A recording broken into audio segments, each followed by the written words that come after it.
Bueno, seguimos con otro video. Este tiene que ver con el capítulo 4 del texto de Ternavasio, de la guerra civil a la guerra de independencia.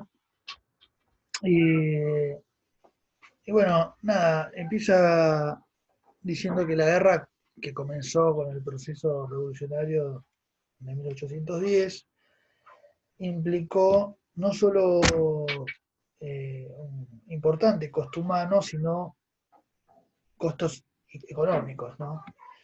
Es decir, costos sociales y costos económicos, y que además dieron lugar esto a transformaciones culturales e ideológicas, ¿no? Es decir, transformaciones políticas.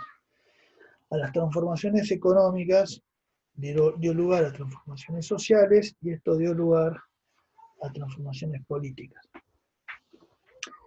Con, la, con las revoluciones del fines del siglo XVIII, ¿no? comienza, comienza a plantearse que no se combatía más por cuestiones dinásticas o religiosas, sino por principios políticos, ¿no? Que invocaban al pueblo como principio legitimador. Bueno, en las guerras hispanoamericanas iban en el mismo sentido. Cuando hablamos de las de fines del siglo XVIII, hablamos de la guerra de independencia de Estados Unidos, la Revolución Francesa, ¿no? Las guerras napoleónicas y las guerras de la independencia o las guerras revolucionarias de principio del siglo XIX tenían ese mismo principio. El primer actor o sector afectado fueron los sectores populares, ¿no? Desde las invasiones inglesas, hablando del Río de la Plata, de las invasiones inglesas pasaron a ser importantes para integrar las tropas, estos sectores populares, ¿no? Y obviamente, iniciada la guerra revolucionaria, las milicias urbanas creadas en Buenos Aires, tras las invasiones inglesas, comenzaron a salir de las fronteras de la ciudad de Buenos Aires para la lucha por la libertad, ¿no? El gobierno revolucionario convirtió a estas milicias en un ejército regular, y esto requirió importantes recursos materiales. Eh, Además, no solamente eso, también implicó una fuerte imposición de disciplina a estas milicias urbanas que se iban transformando con el tiempo en un ejército regular, ¿no? Bueno, desde el inicio de la Revolución de Mayo, los dos primeros frentes fueron el norte y el este, ¿no? El este dividido en dos: Paraguay, la banda oriental; norte, el Alto Perú. El ejército del norte tenía como objetivo ganar para el nuevo orden, ¿no? Para el gobierno revolucionario, la rica región del Alto Perú, ¿no? Y entre 1810 y 1815, esta región sufrió diversas marchas y contramarchas, como ya vimos en otros momentos. La primera victoria del ejército del norte fue Supacha en diciembre de 1810, ¿no? Pero a esto le sucedió la derrota de Huaki en 1811, y el ejército realista, ¿no? Era sostenido obviamente por el Virreinato del Perú, ¿no? Y este virreinato decidió anexar el Alto Perú al Virreinato de Lima. Eh, los dos principales generales que tuvieron a cargo esa zona fueron, en un principio, el general Goyeneche y luego el general Pezuela, ¿no? Que resultó bastante efectivo este último. Bueno, a partir de la derrota de Huaki, el gobierno de Buenos Aires no pudo avanzar sobre el Alto Perú, y principalmente después de la derrota de Sipe, que fue en 1815, solo atinó a la guerra de guerrillas, ¿no? Para atacar el avance realista a través de los gauchos de Güemes, ¿no? Como una forma de defender la frontera, ¿no? Está dentro del proyecto sanmartiniano, la defensa del norte para dirigirse por el Pacífico para llegar a Lima.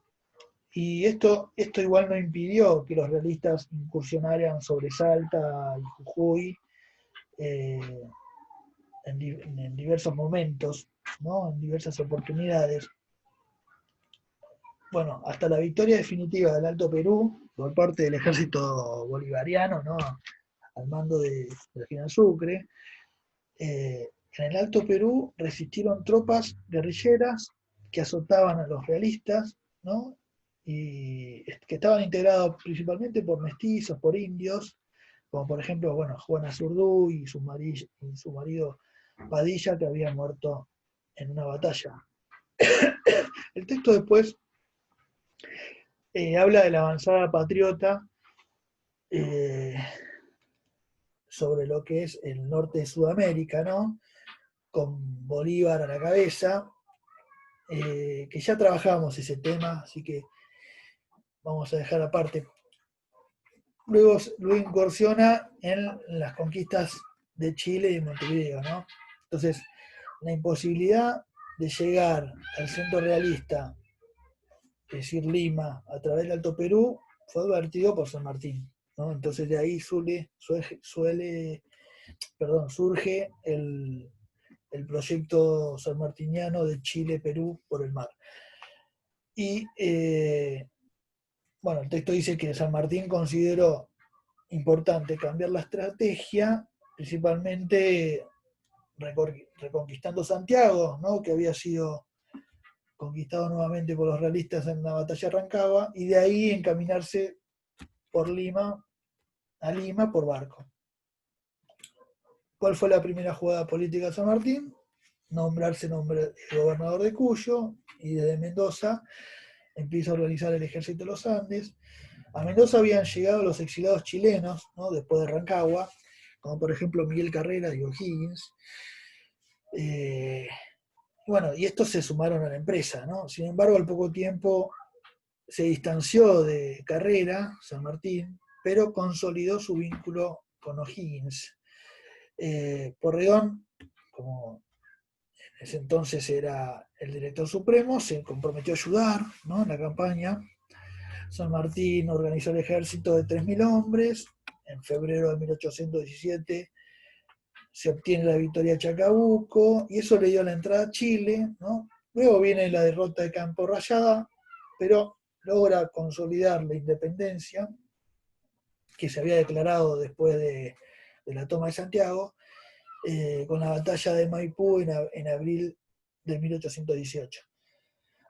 Ahí estamos en pleno proceso de negociación del proyecto monárquico del texto de Joaquín Pérez, ¿no? 1818,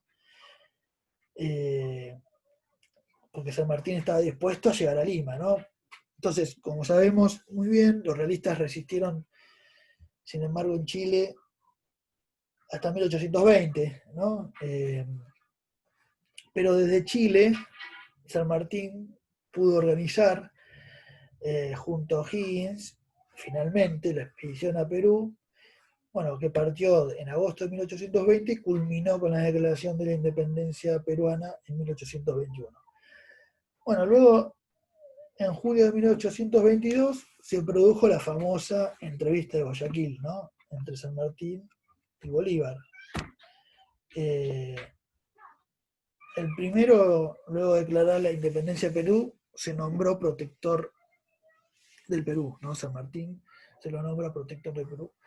Y Bolívar venía triunfante de su campaña libertadora en el norte, ¿no? De Sudamérica, y se había transformado, ¿no? Se había nombrado como presidente de la Gran Colombia.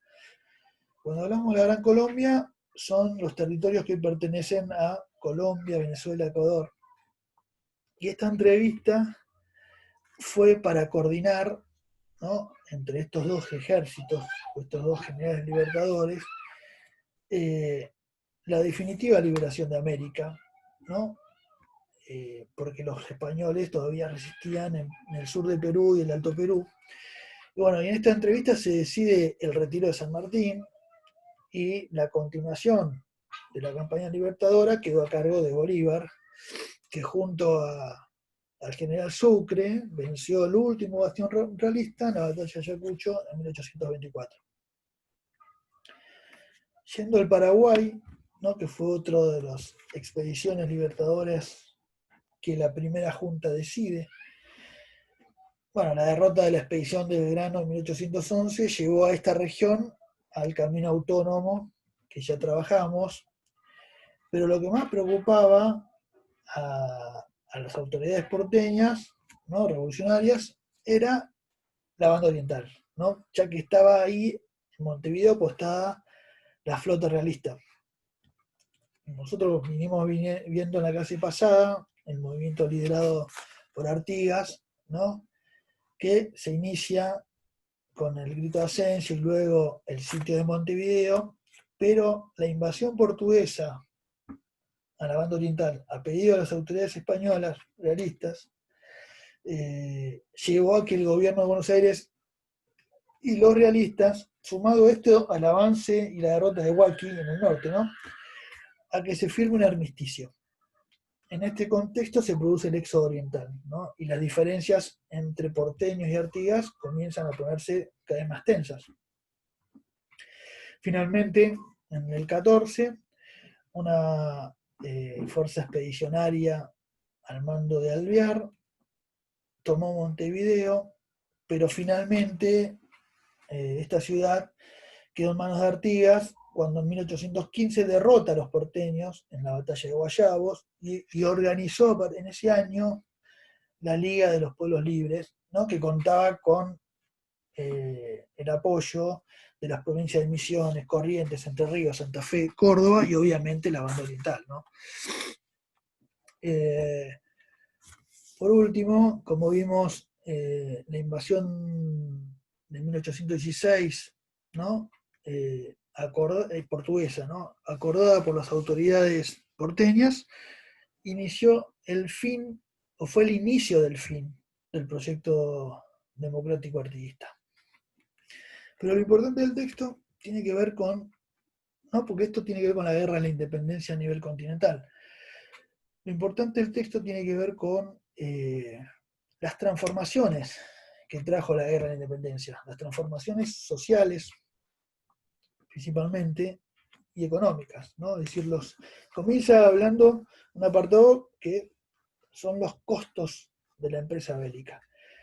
Entonces, el enorme costo de vidas humanas que se llevó la guerra, se le sumó el enorme costo económico, ¿no? Porque la guerra, digamos, necesita dinero, riqueza. Pero la guerra lo que hizo fue desarticular los circuitos comerciales y mercantiles que se habían construido en la época colonial, ¿no? Cuando fue principalmente el reglamento del libre comercio de 1778, se crea primero el Virreinato del Río de la Plata, Buenos Aires la capital del virreinato, hay el eje Alto Perú o Potosí, Lima, se deja de lado y empieza a producirse lo que se llama la atlantización de la economía, ¿no? Es decir, el eje Potosí-Buenos Aires. Bueno, esa estructura o ese circuito comercial, la guerra lo que hizo fue desarticularlo. Y obviamente la pérdida del Alto Perú, ¿no? en este inicio de la guerra revolucionaria fue clave para ese deterioro, ¿no? Que desestructuró el orden productivo, económico y fiscal, digamos, la pérdida del Alto Perú. Ahora, los recursos necesarios para la guerra, recursos humanos y recursos materiales, el nuevo orden debió buscarlos principalmente en Buenos Aires, pero también aportaron las provincias del norte y las provincias del litoral, ¿no? Las provincias del norte principalmente con ganado, pero en el litoral, donde, digamos, la guerra llevó a esta zona a una situación extenuante, ¿no? En el litoral, en la banda oriental, en lo que es las provincias de Santa Fe, Entre Ríos. En el plano comercial, las transformaciones también fueron muy significativas, es decir, el libre comercio que dio lugar a partir de la Revolución de Mayo implicó la ruptura del monopolio, ¿no? Y la apertura a todos los mercados extranjeros. Inglaterra se fue consolidando como la nueva metrópolis comercial y las rentas aduaneras se convirtieron en el principal recurso fiscal, ¿no? La pérdida del Alto Perú fue reparado de alguna forma con estas nuevas rentas aduaneras del comercio internacional casi monopolizado por Inglaterra. El gobierno debió recurrir, sin embargo, a lo que se llaman las contribuciones voluntarias y que luego se transformaron en forzosas, ¿no? Porque la aduana daba lugar a un recurso que era insuficiente para afrontar los gastos de la guerra. Obviamente a los peninsulares se le impusieron los mayores sacrificios, ¿no? A pesar de esto, el déficit comercial fue permanente, dando lugar a una economía desequilibrada debido a la imposibilidad de reemplazar la exportación de metálico, ¿no? Por la pérdida del Alto Perú. El principal recurso fue el cuero vacuno, ¿no? Fue el principal reemplazo, pero nunca llegó a empardar la exportación de metálico, digamos. La economía financiera de las provincias fue peor, obviamente, debido a la carencia de un puerto de ultramar, ¿no? Siendo el principal recurso el impuesto al comercio, ¿no? La alcábala. Y esto hizo a las provincias dependieran cada vez más de la Caja de Buenos Aires. Entonces, otra cosa importante que plantea el texto es la redefinición de las jerarquías sociales que trajo, las transformaciones sociales que trajo la guerra, ¿no? Con la revolución y la guerra, las jerarquías sociales empiezan a sufrir algunas transformaciones, ¿no? Pues la nueva actividad política, como dijimos anteriormente en principio, creó nuevos actores en este nuevo escenario. La burocracia colonial fue reemplazada por agentes leales al nuevo orden, ¿no? Que no en todos los casos pertenecían a los más altos grupos, estratos de la sociedad. Es decir, no necesariamente pertenecían a los altos estratos de la sociedad. El grupo dominante, ¿no? Que eran durante la colonia los grandes comerciantes, también se vieron afectados. Sobre ellos recayó mayormente el costo de la guerra, ¿no? Sobre los comerciantes.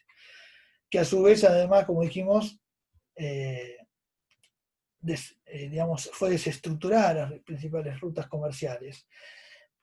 Y es más, se le sumó ante el libre comercio competir con otros jugadores, ¿no? Del escenario europeo, principalmente los comerciantes ingleses.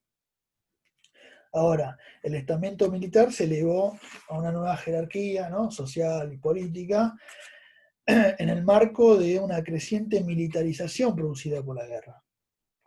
Los sectores populares, ¿no? Como también decíamos, incluidos los esclavos, fueron reclutados como soldados y esto contribuyó a la politización de los estratos más bajos de la sociedad, ¿no? Porque, digamos, la militarización le dio un lugar a estos sectores en la política que antes no tenían. Ahora, el gobierno revolucionario fue muy cauto, ¿no? A la hora de llevar a cabo la nueva liturgia revolucionaria, la invocación a la igualdad, ¿no? Fue muy ambigua, pues dependió en cada región. La política filo-indigenista respondía, dice Ternavasio, ¿no? Más bien a obtener apoyos para la guerra. Y en algunas regiones las élites se mostraron reticentes, ¿no? Porque esto le daba lugar a los pueblos originarios a tener participación en las decisiones políticas. Por ejemplo, en el interior fue difícil cambiar esta distancia social existente de la colonia.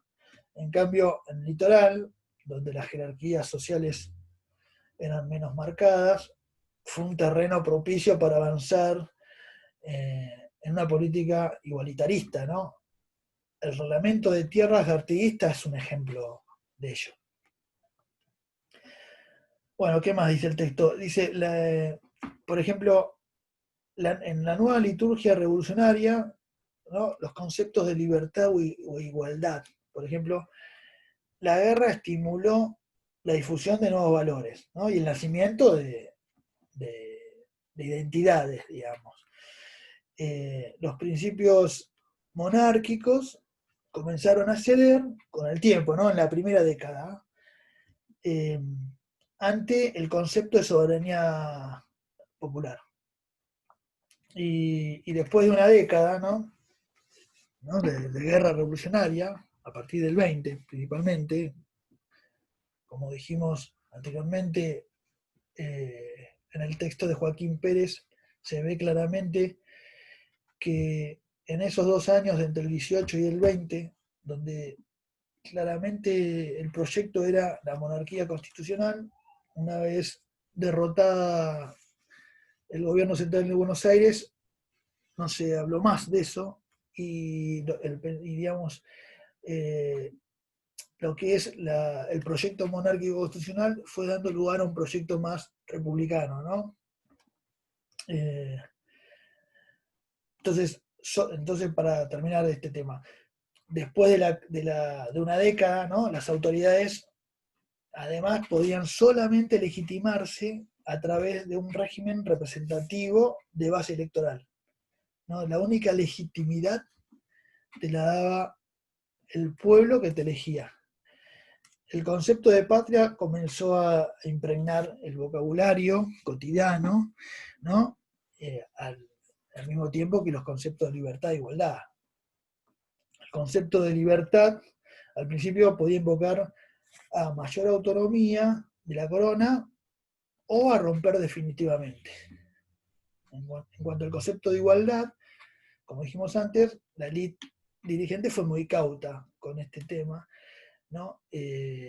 Extendiendo el derecho a los criollos en igualdad con los metropolitanos, en un principio, o en todo ese proceso, ¿no? El concepto de patria podía hacer referencia a la patria chica, es decir, el lugar donde uno nacía, o a la gran patria americana. Esperen un segundito.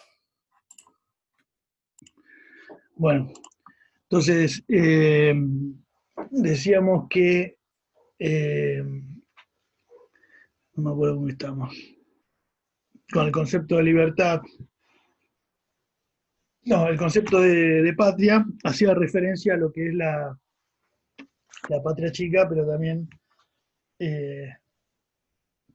la gran patria americana, ¿no? Porque los revolucionarios en un principio apelaban a su americanismo. Bueno, la invocación al pueblo también fue parte del nuevo paisaje. El nuevo idioma de la revolución se difundió principalmente a través de la prensa patriótica, ¿no? Pero también en los cuarteles, las pulperías, los cafés y el púlpito, ¿no? El papel del clero fue fundamental, pues era una voz muy autorizada en la sociedad. Las fiestas mayas, como vimos en algún otro trabajo, fue un instrumento importantísimo para cooptar a los sectores populares, ¿no? Para apoyar al nuevo orden. Las celebraciones del 25 de mayo, a partir que comenzaron en 1811, nunca fueron canceladas, ¿no? Hasta la actualidad. Luego a las fiestas mayas se le agregaron las fiestas julias, ¿no? A partir de la independencia, pero siempre fueron mucho más relevantes las fiestas mayas. Con la vacancia de la corona se desató una disputa para dirimir en las Provincias Unidas, ¿no? ¿Quiénes eran los herederos legítimos de ese poder? Obviamente Buenos Aires tomó esa iniciativa, pero las capitales provinciales empezaron a pedir mayor autonomía, ¿no? Aunque el conflicto empezó con el sistema artiguista, ¿no? La unidad política de las Provincias Unidas del Río de la Plata estalló a partir de la década de 1820, con Cepeda, cuando los grupos centralistas que tenían sede en la ex capital virreinal se enfrentaron con los federales del litoral, y como decía anteriormente, con la batalla de Cepeda comenzó una nueva etapa de la historia en la región, que bueno, que nosotros lo vamos a ver en el capítulo 4.